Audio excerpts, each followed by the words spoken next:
Venezuelan President Nicolas Maduro giving U.S. diplomatic personnel 72 hours in which to leave Venezuela. This comes after President Trump recognized opposition leader and National Assembly president as the legitimate president of Venezuela. Hundreds of thousands of Venezuelans marching in the streets of Caracas to end the rule of Maduro. Russia unveiling a new cruise missile today that the United States says breaches the INF Treaty. Russia says that missile has a range of 298 miles. That would be within the treaty limits for distance traveled. The U.S. says it will begin to pull out of the agreement on the 2nd of February unless Russia destroys a new missile system altogether. Today's unveiling comes amid a new report that Russia has built a ring of air missile defense that far outperforms the nearly 40-year-old U.S. Patriot missile system and threatens the reach of the U.S. military Air Force. Well, joining us now, columnist, author, Asia expert Gordon Chang. Great to have you with us, Gordon. Let's start with, I want to start first with the missile defense violation. They come right up to the line, those Russians.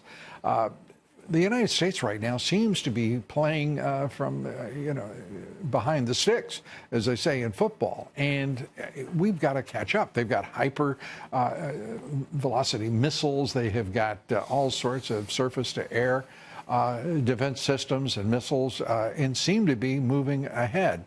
What do you make of it? Yeah, in one critical area, Lou, hypersonic glide vehicles that deliver nuclear weapons, both the Russians and the Chinese are probably ahead of the United States by at least 3 or 4 years. And this INF Treaty violation that you talked about, we've been talking to the Russians since about 2008 about this particular cruise missile. It certainly goes more than that 298 miles. It goes above the lower limit, which is 500 kilometers. Right. So clearly, what we've got here is the failure of the U.S. to enforce the INF Treaty. And it's good that President Trump is saying, look, I'm not going to stay in a treaty if only we're going to observe it.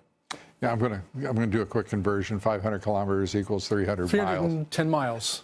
So I always do the 0.6 conversion. The fact of the matter is that we have now in this hemisphere a fairly significant nexus in Venezuela for the forces, the strong, the big powers, and that would be Russia and China and Iran in Venezuela. And this has, it looks as though we're about to see regime change. What do you make of it? Well, first of all, you talk about nukes. The Russians sent over 2 nuclear-capable bombers to Venezuela a couple months ago. Clearly, they've got this defense ties with Moscow.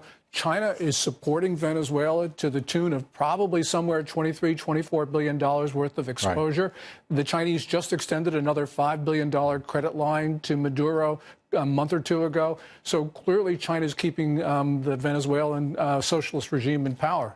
And Iran playing a peculiar game of moving warships, it says it will, into the Atlantic in the next 6 months, and they will make a port of call, they say, in Caracas. So suddenly there's a lot of interest, and this is a one-sided interest, if you will. It looks as though there's a manifest effort of solidarity among China, Russia, and Iran in this hemisphere. No accidents. What does it portend? Well, really what's going on here is you have those 3 countries and 3 regimes wanting to stick it to not only the United States, but to other countries in the region.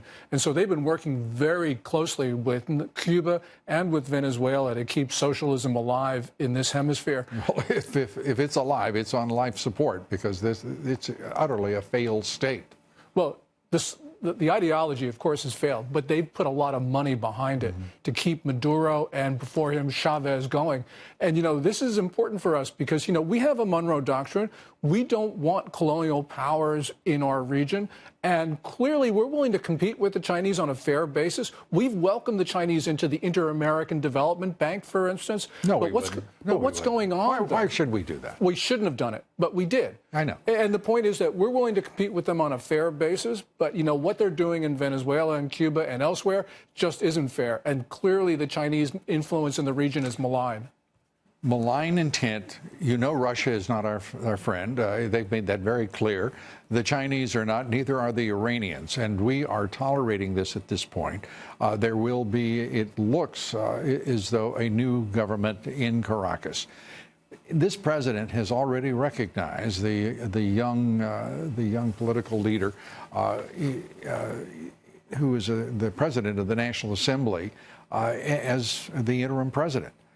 Is it possible that this is too soon to have already made that move? The president is being applauded, and I think rightly so, but it seems very early in the process. Yeah, and this is a dynamic situation, and we don't know how this will end up. But you do have those people in the streets, which is clearly discontent over the course of a decade against, socialism in Venezuela.